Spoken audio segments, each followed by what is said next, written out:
Warahmatullahi wabarakatuh. Allahu akbar, Allahu akbar, Allahu akbar. Allahu akbar walillahil hamd. Alhamdulillahi rabbil alamin.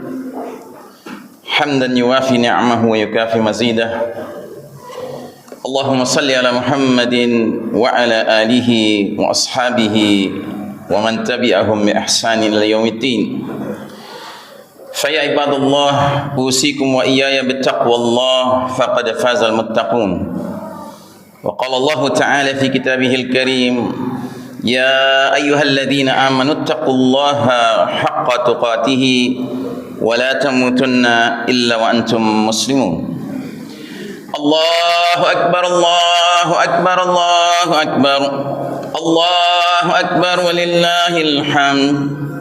Jamaah salat Idul Fitri rahimakumullah.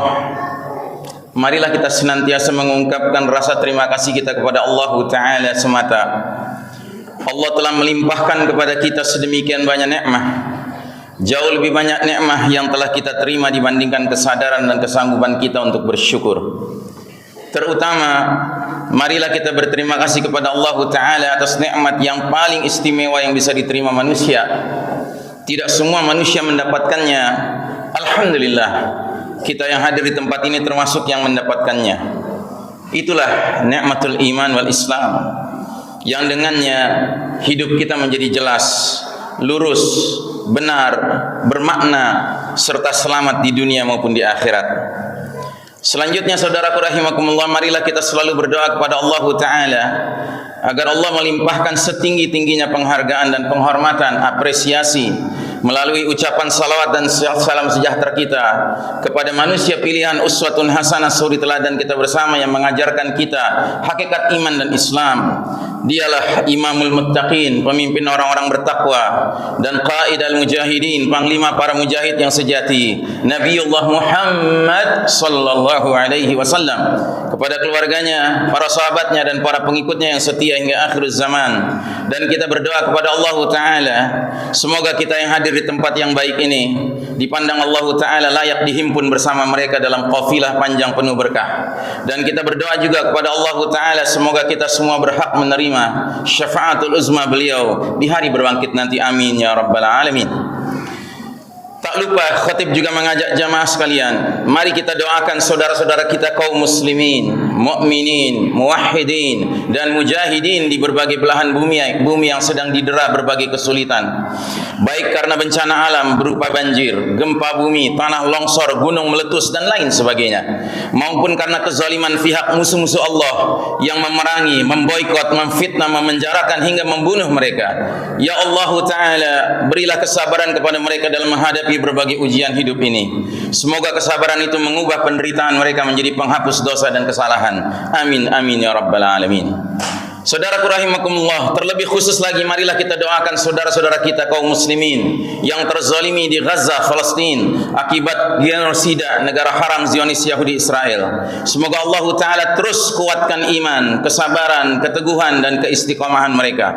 Demikian pula mari kita doakan saudara-saudara kita para mujahidin fi sabilillah di Gaza, Palestina dalam memerangi pasukan pengecut negara haram Zionis Yahudi Israel. Semoga Allah Ta'ala terus menolong mereka dan memberikan kemenangan bagi mereka para mujahidin demi bebasnya Masjidil Aqsa Al-Mubarak, bahkan demi terbebaskannya dunia dari cengkeraman kaum elit global Zionis Yahudi, laknatullah alaihim ajmain. Amin amin ya rabbal alamin.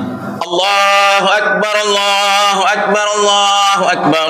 Allahu akbar walillahil hamd. Jamaah salat Idul Fitri rahimakumullah. Ketika Nabi Muhammad sallallahu alaihi wasallam diutus ke dunia 15 abad yang lalu, masyarakat semenanjung Arab termasuk kota Mekah sedang tenggelam dalam zulumatil jahiliyah, kegelapan jahiliyah. Maka bersama diutusnya Rasulullah sallallahu alaihi wasallam diturunkanlah wahyu Al-Qur'an agar dengannya masyarakat Arab dapat diajak keluar dari gelapnya jahiliyah menuju terangnya Islam, sehingga kehidupan terbimbing dan tersinari oleh cahaya kitabullah Al-Qur'anul Karim. Allah Ta'ala berfirman, Alif Lam Ra. Kitabun anzalnahu ilaika litukhrijan nasa minadh dhulumati ilan nuri biizni rabbihim ila siratil azizil hamid. Alif Lam Ra. Al-Quran ini adalah kitab yang kami turunkan kepada engkau Muhammad sallallahu alaihi wasallam supaya engkau keluarkan manusia dari gelap gulita kepada cahaya terang benderang dengan izin Rabb mereka, yaitu menuju jalan Allah Ta'ala yang maha perkasa lagi maha terpuji. Surat Ibrahim ayat pertama. Sejarah pun kemudian mencatat bagaimana Nabi Muhammad sallallahu alaihi wasallam didukung para sahabatnya radhiyallahu anhum ajmain berhasil dengan izin Allah Ta'ala merubah wajah bangsa Arab dari gelapnya jahiliyah menjadi berada di dalam terangnya cahaya dinullah al-Islam. Dan yang lebih menakjubkan adalah bahwa perubahan fundamental dan menyeluruh itu berlangsung dalam tempo yang relatif singkat, sangat singkat, yaitu hanya 23 tahun saja. Maka pertanyaan penting yang perlu kita jawab adalah, apakah rahasianya? Allahu Akbar, Allahu Akbar, Allahu Akbar, Allahu Akbar walillahil hamd. Jamaah salat Idul Fitri rahimakumullah. Seorang penulis Mesir pernah menjelaskan di dalam kitabnya yang berjudul Jahiliyatul Qarnul Ishrin, Jahiliyah abad ke-20, bahwa yang disebut masyarakat jahiliyah bukanlah monopoli masyarakat Arab yang dijumpai Nabi Muhammad sallallahu alaihi wasallam 15 abad yang lalu, melainkan masyarakat jahiliyah adalah masyarakat yang memiliki karakter tertentu yang berarti dia dapat muncul di negeri manapun dan kapanpun asalkan karakter jahiliyah hadir di dalam masyarakat tersebut. Ada 4 kriteria masyarakat jahiliyah. Yang pertama, absennya iman sejati kepada Allah Ta'ala, yakni sikap semestinya yang membuktikan kesatuan antara akidah dan syariat tanpa pemisahan. Yang kedua, absennya pelaksanaan hukum menurut apa yang diturunkan Allah Ta'ala, yang berarti tunduk kepada hukum menurut hawa nafsu manusia. Yang ketiga, bila mana hadir di dalam masyarakat tersebut berbagai tagut, syaitan yang mengajak dan membujuk manusia supaya tidak taat kepada Allah Ta'ala serta menolak syariat Allah Ta'ala, lalu mengalihkan peribadatan manusia atau ketaatan manusia kepada para tagut, para syaitan tersebut beserta hukum-hukum yang dibuat menurut hawa nafsunya.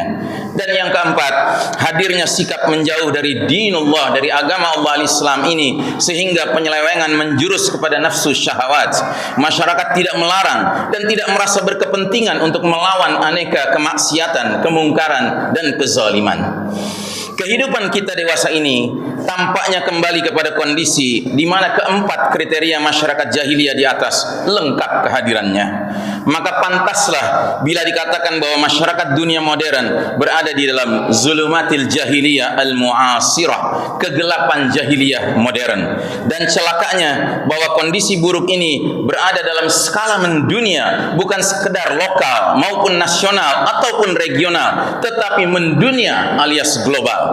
Jika kita tinjau berdasarkan hadis Nabi Muhammad sallallahu alaihi wasallam yang membahas perjalanan sejarah sistem kepemimpinan umat akhir zaman, maka dewasa ini kita sedang berada di babak keempat dari 5 babak perjalanan sejarah sistem kepemimpinan umat akhir zaman itu.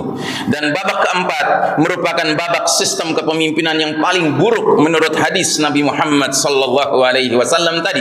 Inilah babak yang disebut sistem kepemimpinan mulkan jabriyah, para penguasa yang memaksakan kehendak mereka alias mengabaikan, tidak mempedulikan kehendak Allah dan Rasulnya.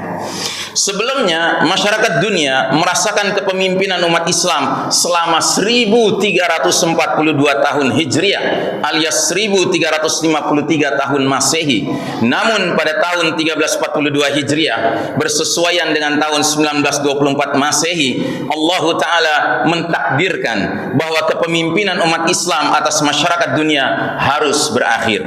Dan sejak saat itulah tongkat kepemimpinan masyarakat dunia Allah Ta'ala pindahkan dari umat Islam kepada the Western civilization, peradaban Barat, Amerika dan Eropa, yang tiada lain adalah the Judeo-Christian Society, masyarakat Yahudi dan Nasrani. Maka sejak saat itu dunia modern masuk ke dalam zulumatil jahiliyah al-mu'asirah, kegelapan jahiliyah modern.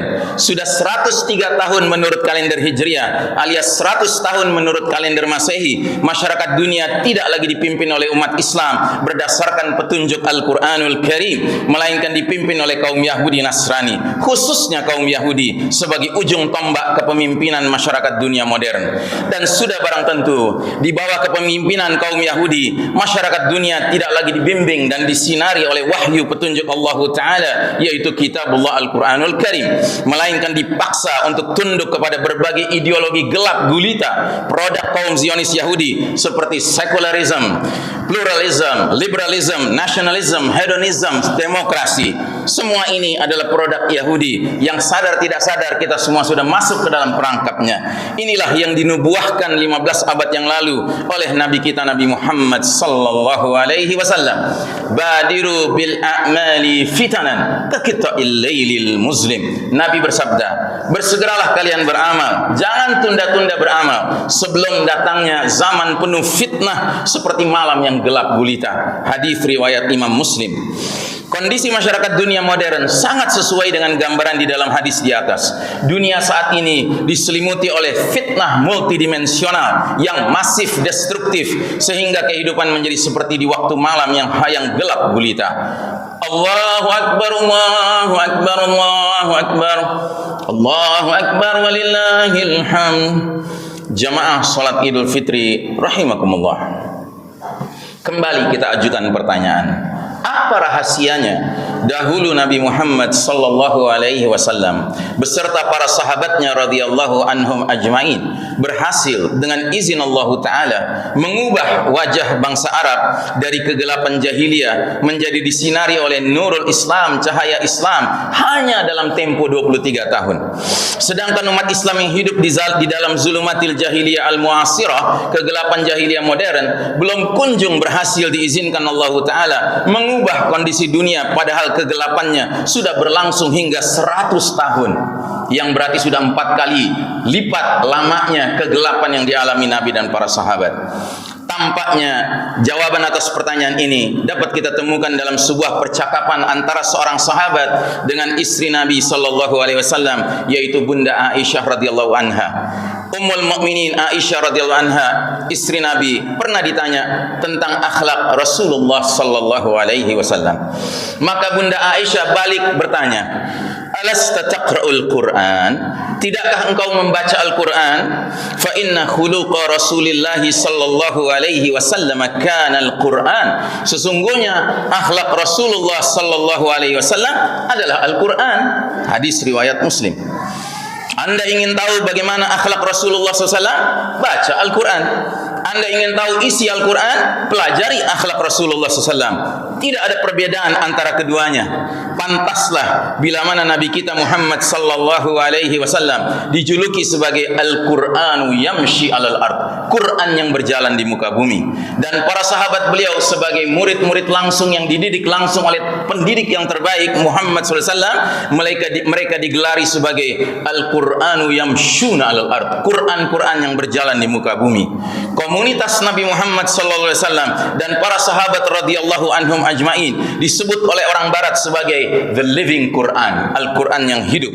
Isi pikiran mereka, perasaan mereka, tutur kata mereka, dan segenap perilaku mereka adalah Al-Quranul Karim. Mereka telah dengan baik dan benar menjadikan Al-Quran sebagai sibghah, sebagai celupan. Allah Ta'ala berfirman, "Sibghatallahi wa man ahsanu minallahi sibghatan wa nahnu lahu 'abidun." Sibghah, celupan Allah, dan siapakah yang lebih baik sibghahnya, celupannya selain daripada Allah, dan hanya kepada Allah lah kami menyembah. Suratul Baqarah ayat 138. Saudara sekalian rahimakumullah, inilah rupanya yang membedakan antara Nabi dan para sahabat dengan kita umat Islam dewasa ini. Mereka telah benar-benar menjadi duta-duta Al-Quran, representasi dari Al-Quran. Mereka tidak sekedar puas jika sudah rajin tilawah Al-Quran, membaca dan mengkhatamkan bahasa Arab Al-Quran. Mereka tidak sekedar puas sudah tahfiz Al-Quran, menghafalkan isi Al-Quran. Bahkan lebih daripada itu, mereka sibuk tadabbur Al-Quran, berusaha memahami makna isi Al-Quran. Kemudian mereka tatbiq Al-Quran, mereka amalkan isi Al-Quran itu yang sudah dia fahami. Kemudian yang kelima, mereka dakwahkan isi Al-Quran itu. Allahu Akbar, Allahu Akbar, Allahu Akbar, Allahu Akbar walillahil hamd. Jamaah salat Idul Fitri rahimakumullah. Dahulu kala para sahabat berjumlah ratusan ribu, sedangkan dewasa ini jumlah umat Islam sedunia telah mencapai 2 miliar manusia. Al-Quran yang dibaca para sahabat masih sama dengan Al-Quran yang ada bersama kita saat ini. Bahkan kita lebih beruntung dari para sahabat. Begitu kita lahir, Al-Quran sudah lengkap 30 juz. Sementara para sahabat menerima Al-Quran dicicil sedikit demi sedikit. Jadi saudaraku rahimakumullah, belum ada dewasa ini para duta sejati Al-Quran sebagaimana generasi para sahabat dahulu kala. Itulah barangkali rahasia mengapa mereka dahulu sukses hanya dalam tempo 23 tahun, sedangkan kita sudah 100 tahun belum kunjung berhasil. Benarkah demikian? Tidakkah ada di antara 2 miliar muslim sedunia yang mampu meneladani Nabi dan para sahabat sehingga menjadi the living Quran of today, Quran-Quran yang hidup di zaman kita? Alhamdulillah, tampaknya ada. Sejak 186 hari yang lalu, persisnya tanggal 7 Oktober 2023, dunia sedang menyaksikan suatu peristiwa besar yang berlangsung di negeri Syam, di negeri para nabi dan Rasulullah alaihi wassalam, khususnya di wilayah Ardul Mubarakah, bumi yang diberkahi Allah Ta'ala, yaitu Palestina, dan terlebih khusus lagi di Gaza yang penduduknya telah membuka mata dunia dan menyadarkan kita semua akan makna sejati dari kesabaran, keteguhan, keistiqamahan, keakraban dengan Al-Quran, serta keteladanan dalam beriman, berislam, dalam melakukan berbagai perlawanan terhadap kezaliman para penjajah, serta dalam berjihad fisabilillah. Tampaknya Allah Ta'ala telah memilih dari 2 miliar muslim sedunia, sebanyak 2,2 juta warga Gazalah yang berada di baris terdepan meladani Nabi Muhammad SAW dan para sahabatnya radhiyallahu anhum ajmain dalam menjadikan Al-Quran benar-benar sebagai sibghah, celupan yang membentuk pribadi mereka menjadi the living Quran in the modern times, ya, Quran yang hidup di era modern sekarang ini. Anda tahu Pak, di Gaza di setiap keluarga minimal ada 1 orang yang hafal 30 juz Pak. Dan ini nggak pilih kasih, di semua lapisan masyarakat Gaza ada saja orang yang hafal 30 juz. Bahkan di kalangan mujahidinnya bermunculan mereka-mereka yang doyan tilawah, doyan menghafalkan Al-Quran, doyan mengamalkannya, doyan kemudian menyebarluaskannya. Mereka lah para mujahidin yang ada di front-front terdepan melawan tentara-tentara negara haram Zionis Israel. Mereka sambil berperang, mereka membaca ayat Al-Quran. Di antaranya ayat yang sangat populer mereka baca adalah surat Al-Anfal ayat 17. Setiap mereka menembakkan senjata mereka ke arah tank-tank Israel, mereka biasanya membaca ayat ini, wa ma ramaita idh ramaita walakinallaha rama. Bukan kalian yang melempar ketika kalian melempar, tetapi Allah lah yang melempar. Sesudah dia baca ayat itu, dia berdoa, Rabbi saddid, ya Allah tepatkan tembakanku. Maka tidak mengherankan kalau sampai hari ini tentara-tentara IDF, Israel Defense Force, tidak bisa mengalahkan para mujahidin. Kita seringkali diselimuti oleh isu dan viral berita-berita yang kaitannya dengan kemanusiaannya Pak, tapi kita nggak peduli dengan apa yang terjadi di medan perangnya. Padahal kalau kita ikuti berita di medan perangnya Pak, yang ada adalah rasa bahagia saja. Kenapa? Karena di medan perang hanya kemenangan yang dialami oleh para mujahidin, dan di medan perang hanya kekalahan yang dialami oleh tentara Israel. Tentara Israel tidak bisa memerangi mujahidin, mereka hanya bisa memerangi anak kecil, kaum wanita, lansia, orang-orang yang tidak bersenjata. Apakah itu perang? Itu adalah genosida, pembantaian. Saudaraku rahimakumullah, sungguh kita umat Islam sedunia berhutang budi kepada warga Gaza yang telah rela berada di front line terdepan, di baris terdepan pertempuran melawan hegemoni penguasa dunia modern, yaitu kaum Zionis Yahudi yang telah menjerumuskan masyarakat dunia ke dalam zulumatil jahiliyah al-mu'asirah, kegelapan jahiliyah modern.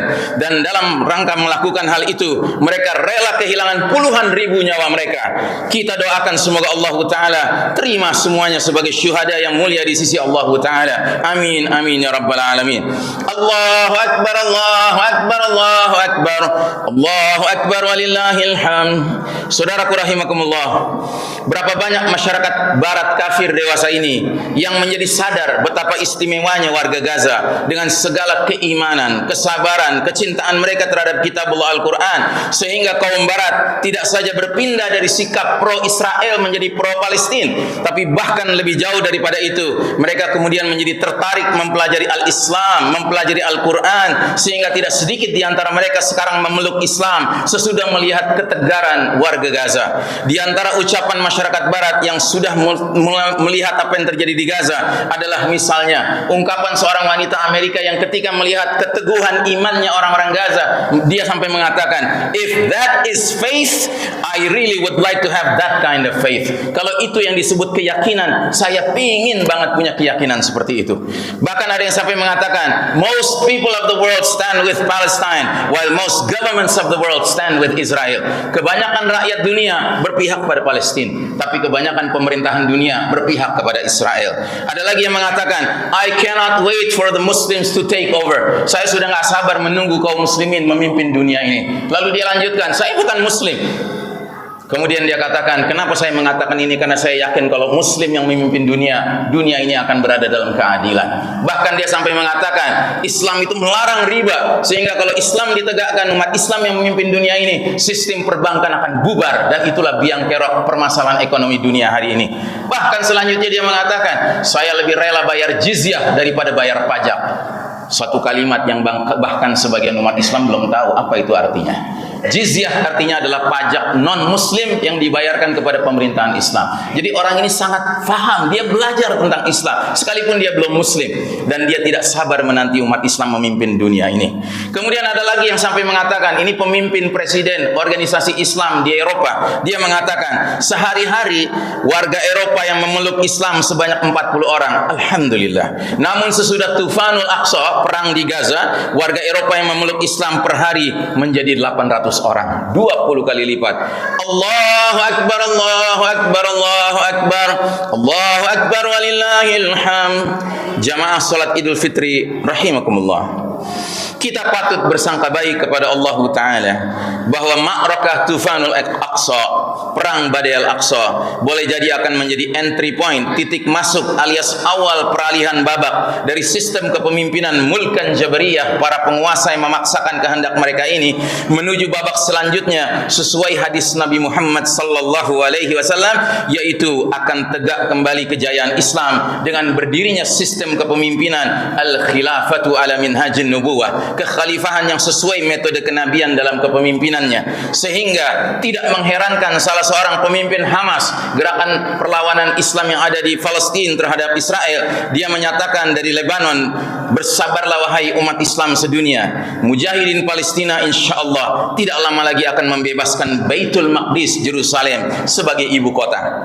Saya tidak mengatakan ibu kota Palestina merdeka, melainkan ibu kota khilafah ala minhajin nubuwah. Masya Allah Ta'ala. Jadi saudaraku rahimakumullah, semangat berjuang mereka bukan semata-mata untuk membebaskan sebuah wilayah secuil yang namanya Palestina, tidak, tapi untuk membebaskan dunia dari cengkraman kezaliman al-Yahud, kaum yang disebut dalam surat Al-Fatihah al-Maghdubi alaihim, kaum yang dimurkai Allah Subhanahu wa Ta'ala. Karenanya saudaraku rahimakumullah, marilah kita selalu memasukkan mereka, saudara-saudara kita di Gaza, di Palestina ini, di dalam doa-doa tulus kita. Untuk itu mari kita akhiri dengan kita berdoa bersama. Kita awali dengan alhamdulillah rabbil alamin arrahmanir rahim maliki yaumiddin, iyyaka na'budu wa iyyaka iyyaka nasta'in ihdinas siratal mustaqim siratal ladzina an'amta 'alaihim ghairil maghdubi 'alaihim waladdallin.